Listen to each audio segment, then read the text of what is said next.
Chapter 9. What Lucy Saw.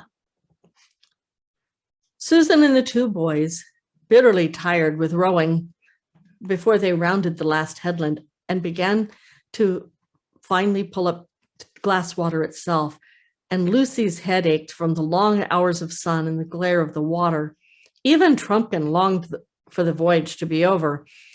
The seat on which he sat to steer had been made for men, not dwarves, and his feet did not reach the floorboards, and everyone knows how uncomfortable that is, even for 10 minutes. And as they all grew more tired, their spirits fell. Until now, the children had been thinking of how to get to Caspian. Now they wondered what they would do when they found him, and how a handful of dwarves and woodland creatures could defeat an army of grown-up humans. Twilight was coming on as they rode slowly to the windings of Glasswater Creek, a twilight which deepened as the banks drew closer together and the overhanging trees began to almost meet overhead. It was very quiet in here. As the sound of the sea died away behind them, they could even hear the trickle of little streams that poured down from the forest into Glasswater. They went ashore at last, far too tired to attempt lighting a fire or even a supper of apples, although most of them felt they never wanted to see an apple again. Seemed better than trying to catch or shoot anything. After a little silent munching, they all huddled down together in the moss and dead leaves between two large beech trees. Everyone except Lucy went to sleep at once. Lucy, being far less tired, found it hard to get comfortable. Also, she had forgotten till now that all dwarves snore. She knew that one of the best ways of getting to sleep is to stop trying, so she opened her eyes. Through a gap in the brackens and branches, she could just see a patch of water in the creek and the sky above it. With all the thrill of memory, she saw again, after all those years, the bright Narnian stars. She had once known them better than the stars of her own world, because as Queen of Narnia, she had gone to bed much later than as a child in England, and there were at least 3 of the summer constellations that could be seen from where she lay. The ship, the hammer, and the leopard. Dear old leopard, she murmured happily to herself. Instead of getting drowsier, she was getting more awake, with an odd nighttime dreamish kind of wakefulness. The creek was growing brighter. She knew that now that the moon was on it, though she couldn't see the moon. And now she began to feel that the whole forest was coming awake like herself.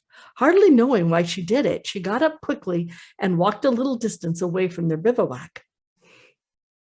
Bivouac is their camp. "This is lovely," said Lucy to herself. It was cool and fresh. Delicious smells were floating everywhere. Somewhere close by, she heard the twitter of a nightingale beginning to sing, and then stopping, then beaming again. It was a little lighter ahead. She went toward the light and came to a place where there were fewer trees and whole patches of pools of moonlight. But the moonlight and the shadows so mixed that you could hardly see where anything was or what it was. At that same moment, the nightingale, satisfied at last with his tuning up, burst into full song. See the nightingale? Lucy's eyes began to grow accustomed to the light, and she saw the trees that were nearest her more distinctly. A great longing for the old days when the trees could talk in Narnia came over her. She knew exactly how each of those trees would talk if only she could wake them, and what sort of human form it would put on.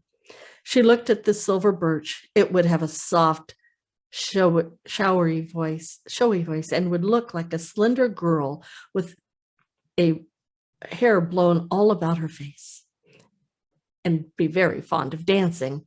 She looked at the oak. It would be a wizened but hearty old man with a frizzled beard and warts on his face and hands and hair growing out of the warts. She looked at the beech under which she was standing. She would be the best of all. She would be a gracious goddess, smooth and stately lady of the wood. Oh, trees, trees, trees, said Lucy, though she had not been intending to speak at all. Oh, trees, wake, wake, wake. Don't you remember it? Don't you remember me? Dryads and honeyyads and came out and come to me. Though there was not a breath of wind. They all stirred about her. The rustling noise of the leaves was almost like words. The nightingale stopped singing as if to listen to it. Lucy felt at any moment she would begin to understand what the trees were trying to say, but the moment did not come.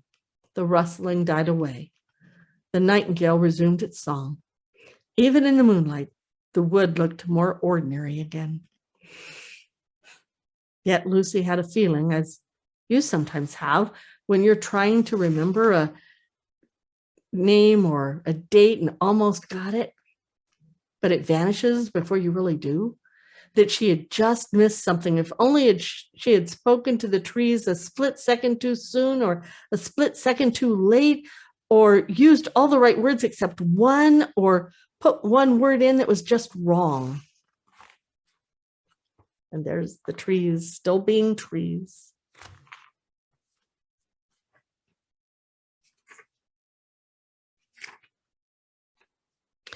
Quite suddenly, she began to feel tired. She went back to the bivouac, snuggled down between Susan and Peter, and was asleep in a few minutes. It was a cold and cheerless waking for them all next morning, and with a great twilight in the wood, for the sun had not yet risen, and everything damp and dirty. Apples, hi-ho, said Trumpkin with a rueful grin. I must say, you ancient kings and queens, don't overfeed your courtiers.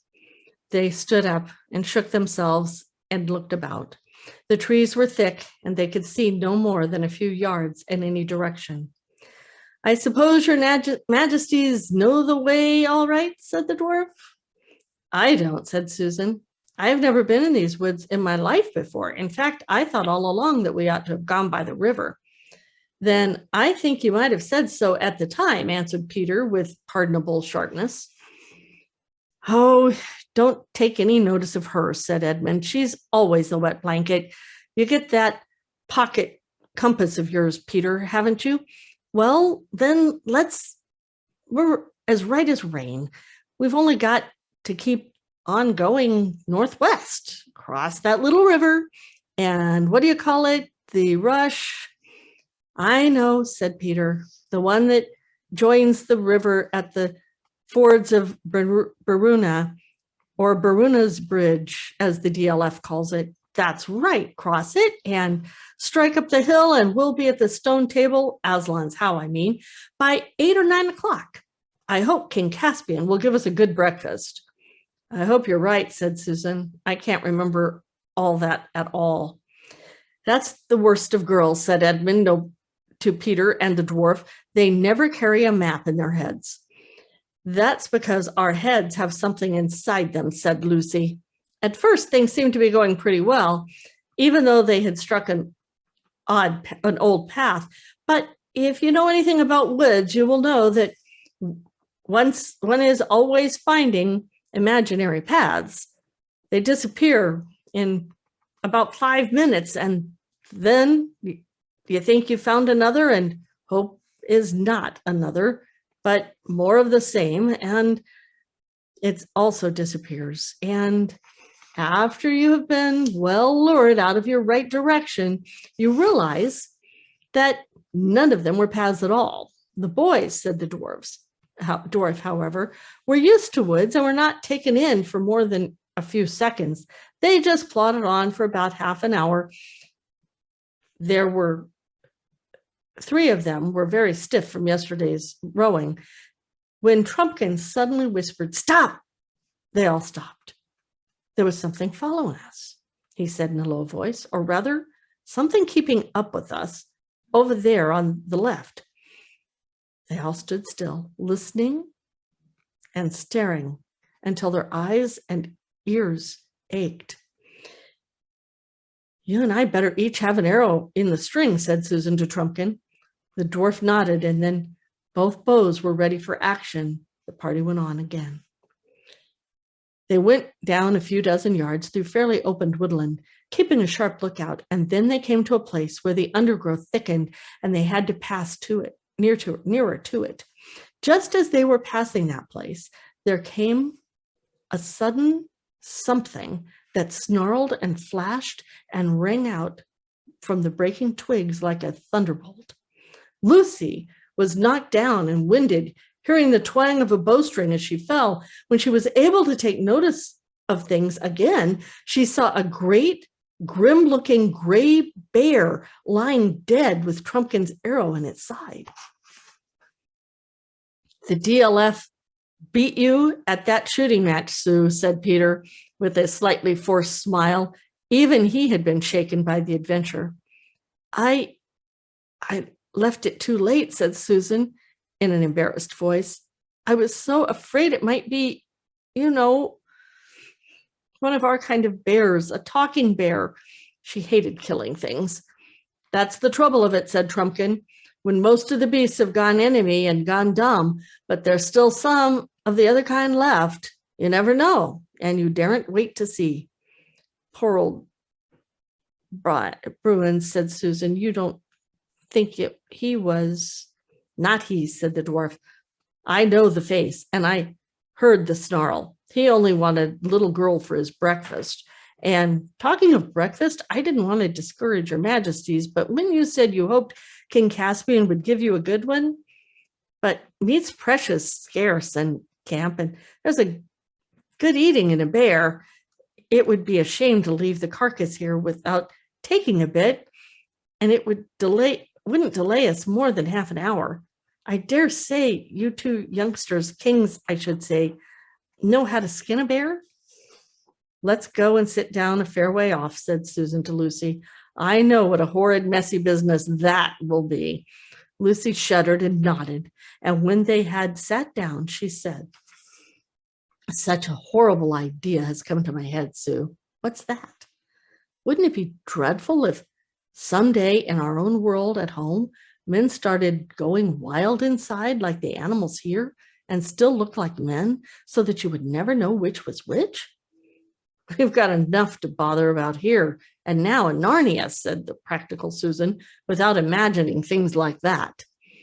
When they rejoined the boys and the dwarf, as much as they thought they could carry of the beast meat had been cut off. Raw meat is not a nice thing to fill one's pockets with, but they folded it up in fresh leaves and made the best of it. They were all experienced enough to know that they would feel quite differently about these squashy and unpleasant parcels when they had walked long enough to be really hungry. On they trudged again, stopping to wash 3 pairs of hands that needed it in the first stream they passed, until the sun rose and the birds began to sing, and more flies than they wanted were buzzing at their bracken. The stiffness from yesterday's rowing began to wear off. Everybody's spirits rose. The sun grew warmer, and they took their helmets off and carried them. "I suppose we are going right," said Edmund in about an hour. "I don't see how we can go wrong as long as we don't bear too much to the left," said Peter. "If we bear too much to the right, the worst that can happen is wasting a little time by striking down the river too soon and not cutting off the corner." And again they trudged on with no sound except the thud of their feet and the jingle of their chain shirts. "Where's this Bailey rush got to?" said Edmund a good deal later. "I certainly thought we struck it by now," said Peter, "but there's nothing to do but keep on." They both knew the dwarf was looking anxiously at them, but he said nothing. And still they trudged on, and their mail shirts began to feel very hot and heavy. "What on earth?" said Peter suddenly. They had come, without seeing it, almost to the edge of a small precipice from which they looked down into a gorge with a river at the bottom. On the far side of the cliffs rose much higher. None of the party, except Edmund and perhaps Trumpkin, was a rock climber. I'm sorry, said Peter. It's my fault for coming this way. We're lost. I've never seen this place in my life before. The dwarf gave a low whistle between his teeth. Oh, do let's go back the other way, said Susan. I knew all along we'd get lost in these woods. Susan, said Lucy reproachfully, don't nag at Peter like that. It's so rotten and he's doing all he can. And don't you snap at Sue like that either, said Edmund. I think she's quite right.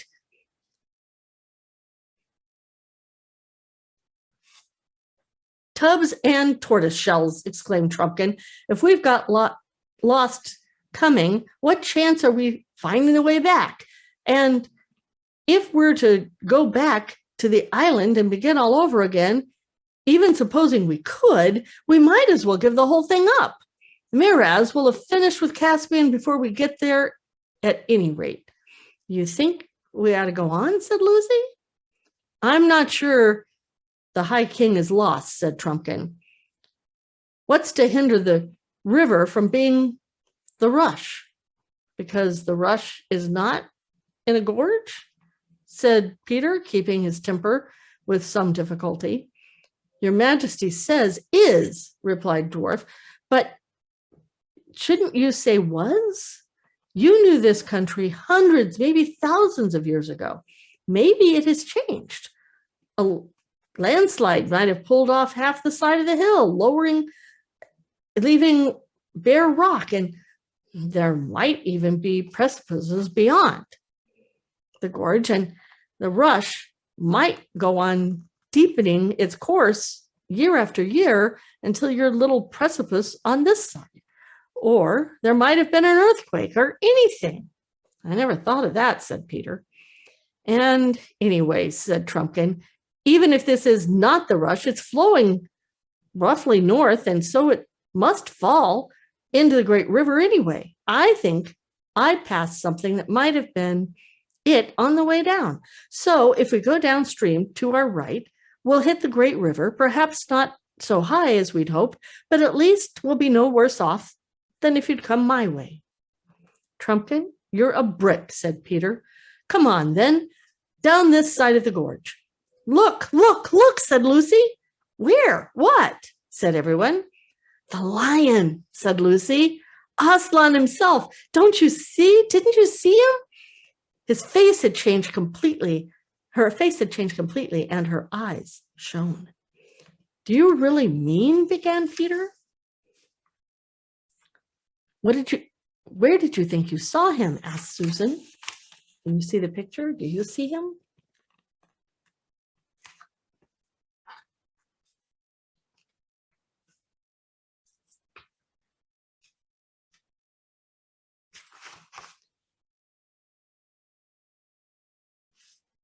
Where did you think you saw him? Asked Susan. Don't talk like a grown-up, said Lucy, stamping her feet. I didn't think I saw him. I saw him. Where, Lou? Asked Peter. Right up there, between those mountain ashes. No, this side of the gorge, up and not down, just the opposite of the way you want to go. And he wanted us to go where he was, up there. How do you know that's what he wanted? Asked Edmund. I just know, said Lucy, by his face. The others all looked at each other in puzzled silence. Her Majesty may well have seen the lion, put in Trumpkin. There are lions in these woods, I've been told, but it couldn't have been a friendly or talking lion any more than the bear was a friendly and talking bear. Oh, don't be so stupid, said Lucy. Don't you think I know what Aslan when I see him? He'd be a pretty ugly lion now, said Trumpkin, if he's the one you knew when you were here before, and if he could be that same one who's to prevent him from going wild and witless like so many others. Lucy turned crimson. I think, She would have flown at Trumpkin if Peter had not laid a hand on her arm. The DLF doesn't understand. How could he? You must just take it, Trumpkin, that we really do know about Aslan, a little bit about him, I mean, and you mustn't talk about him like that again.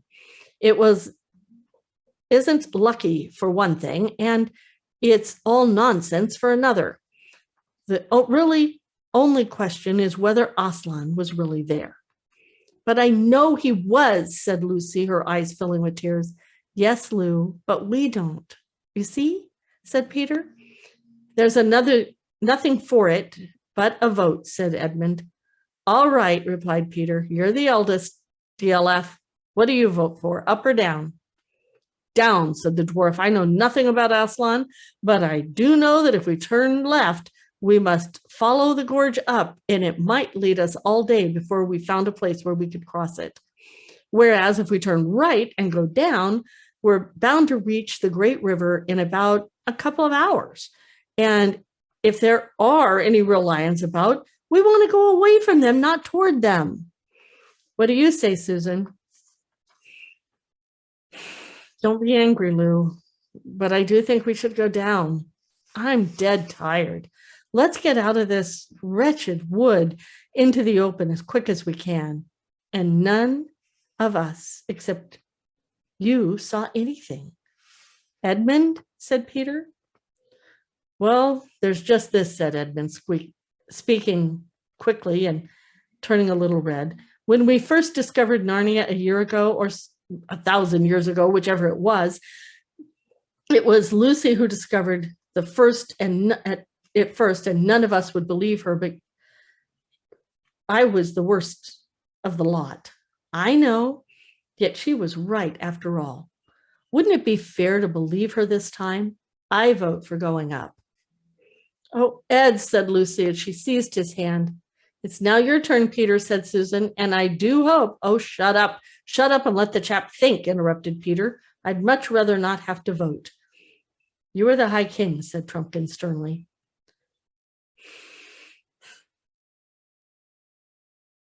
Down, said Peter after a long pause. I know Lucy may be right after all, but I can't help it. We must do one or the other. So they set off to their right along the edge downstream, and Lucy came, last of her party, crying bitterly.